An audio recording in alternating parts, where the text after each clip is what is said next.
Salve galera do canal do Medeiros, sejam muito bem-vindos a mais um vídeo aqui no YouTube, onde vocês já estão acostumados, todos os dias notícias, informações, opiniões sobre o nosso glorioso Botafogo de Futebol e Regatas e também sobre os seus adversários. Hoje é dia de falar de Botafogo, mas também é dia de falar de Atlético Mineiro, porque hoje, neste domingo, às 18h30 no estádio Newton Santos, teremos um jogão de bola. Botafogo e Atlético Mineiro, válido pela quarta rodada do Campeonato Brasileiro. O Botafogo defende aí a sua liderança, né? O Cruzeiro venceu a equipe do Santos neste sábado e passou o Botafogo aí no saldo de gols. Então, se o Botafogo empatar, ele já retoma a liderança. Porém, precisa vencer se quiser confirmar, sem depender de outros resultados, a primeira colocação no Campeonato Brasileiro. O Botafogo joga dentro dos seus domínios, né? Dentro da sua casa, que é o estádio Newton Santos,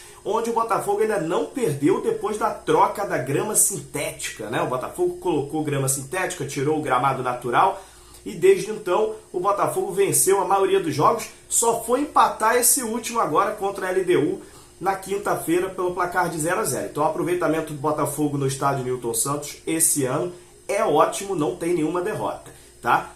É nisso que o Botafogo se agarra para fazer mais um grande jogo. O time do Botafogo, a torcida vem notando que esse time vem se desgastando bastante, vem sentindo muito a parte física, então não está descartado que o Luiz Castro poupe alguns jogadores, né? Aqueles jogadores que estão mais cansados realmente.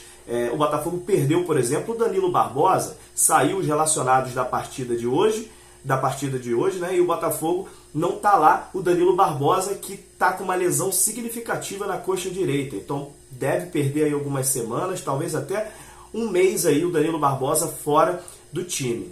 E o Botafogo também não conta com o Rafael, que foi expulso no jogo contra o Flamengo, né? Então está cumprindo suspensão, e também o atacante Janderson, tá? O Janderson não é titular, mas também é um desfalque. Agora, Danilo Barbosa vinha sendo titular e o Rafael também vinha sendo titular, então o Botafogo tem esses dois desfalques. Provável escalação do Botafogo, vou passar para vocês, mas vocês já sabem, né? O Luiz Castro é uma caixinha de surpresas, ele sempre vem aí com algum coelho da cartola, e a gente sempre fica falando, olha só, Luiz Castro botou aí um jogador diferente. É sempre assim que funciona. Lucas Perry no gol, na lateral direita de Plácido, na lateral esquerda Marçal, na zaga Adrielson e Vitor Cuesta. Até aí, nenhuma surpresa. Deve ser isso mesmo. Na ponta da língua, esse setor defensivo do Botafogo é o que vem jogando. Agora no meio campo a gente começa com as dúvidas.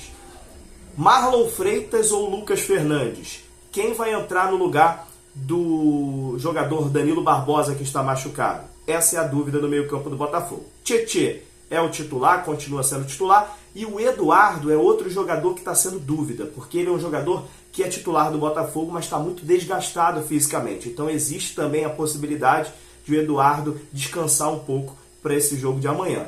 Por enquanto, eu vou colocar o Eduardo como provável titular, mas saibam que existe essa possibilidade. No ataque, Vitor Sá na esquerda, Júnior Santos na direita e Tiquinho Soares como centroavante titular. Por que eu coloquei esses três? O Tiquinho é o titular absoluto, o craque do time, continua como titular, e os dois pontas são os titulares, mas no jogo contra a LDU eles descansaram, começaram no banco de reservas e entraram só no segundo tempo. Então eles voltam para esse jogo contra o Atlético Mineiro para o time titular, beleza? Então é isso, o sistema do Luiz Castro também é de rodízio.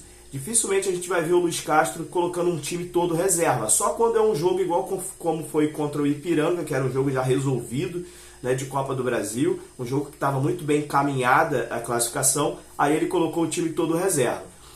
Mas, de resto, ele vem poupando em setores, alguns jogadores. Ele entra ou com os pontas titulares e depois ele bota os pontas reservas, ou o meio campo ele tira um e o outro continua titular. Esse é o método do Luiz Castro por enquanto, para ir rodando esse elenco do Botafogo e fazendo com que todo mundo jogue, né? Fazendo com que o Botafogo não se desgaste muito, né? Com essa sequência de jogos que o Botafogo vem enfrentando aí, quarta, domingo, segunda, quinta, sábado, tá realmente frenético para o Botafogo. Não só para o Botafogo, para todos os clubes brasileiros que estão disputando 3 competições. O Botafogo tá no Brasileirão, na Copa do Brasil e também na Copa Sul-Americana. Beleza? Vamos falar um pouquinho do Galo?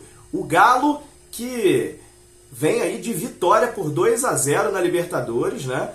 Sobre o Alianza Lima, no estádio Independência. Foi lá que ele venceu a partida por 2-0.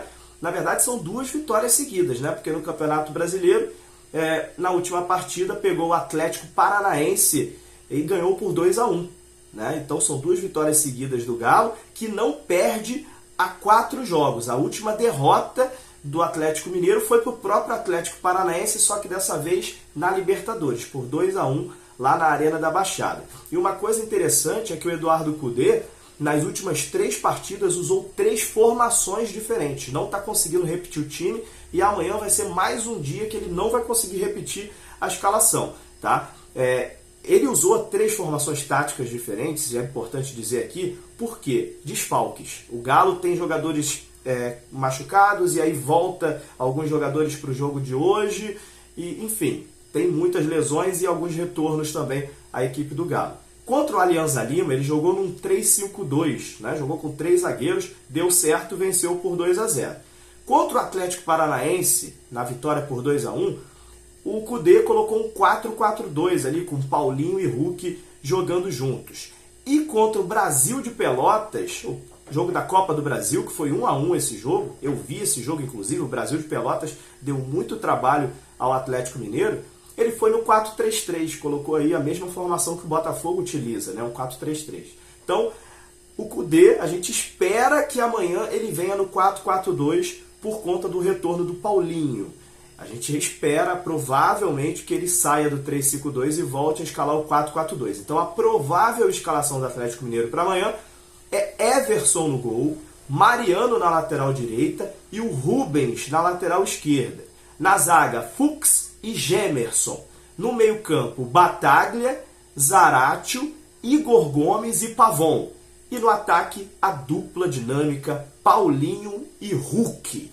Esse ataque do Atlético Mineiro realmente é muito bom. O Paulinho e o Hulk aí são as grandes estrelas do time.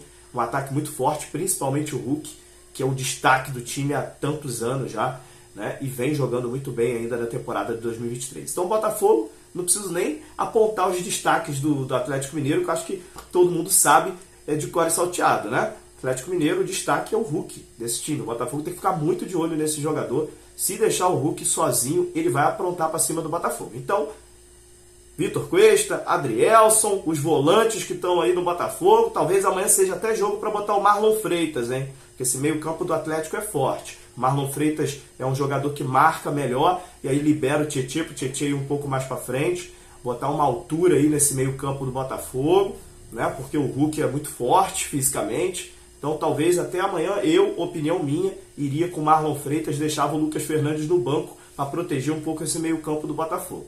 Beleza? O resultado, o desempenho, saberemos hoje. 6h30 da noite, Botafogo e Atlético Mineiro no estádio Newton Santo. Deixe os seus palpites aqui nos comentários. Quanto é que será Botafogo e Atlético Mineiro? Chegou a hora de você comentar aqui no canal do Medeiros. Um abraço, até a próxima, galera. Valeu!